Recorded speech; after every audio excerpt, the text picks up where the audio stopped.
নমস্কার আপনাদের সকলকে। সত্যবার্তা থেকে আমি মৃণাল সিংহ। আমাদের পশ্চিমবাংলার একটা বড় গুণ হয়ে গেছে। পশ্চিমবাংলার বড় গুণটা কি? আমাদের পশ্চিমবাংলার একটি বড় গুণ, রোজ নারী নির্যাতন নইলে মানুষ খুন। আপনি একদিনও দেখতে পাবেন না যে এইসব ঘটনা আপনারা নিউজে শুনতে পাচ্ছেন না। তো পশ্চিমবাংলার কি ভালো গুণ আর হবে না? এই বদনামি থেকে যাবে? চিন্তা করুন, রোজ রোজ কোথাও না কোথাও মার্ডার, খুন, নারী নির্যাতন হচ্ছেই। মেট্রো স্টেশনে একটা ঘটনা কালকে ঘটে গেল। এক ক্লাস ফ্রেন্ডকে চাকু মেরে দিল।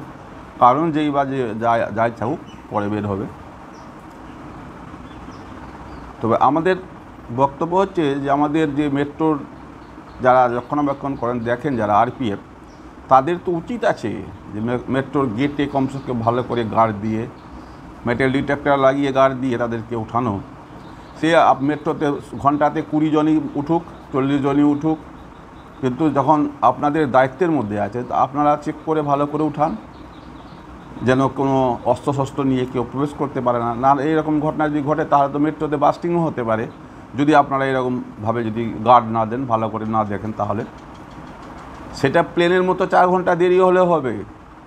কারণ না হলে দোষ তো সেন্ট্রালের সরকারের উপরে পড়বে আর আরপিএফের উপর পড়বে। তো আপনাদের তো উচিত আছে যে রীতিমতন মেটাল ডিটেক্টর চেক করে তাদেরকে ভালো করে টেস্টিং করে তারাই ভিতরে ঢুকতে পারবে, তার বাইরে কেউ ঢুকতে পারবে না।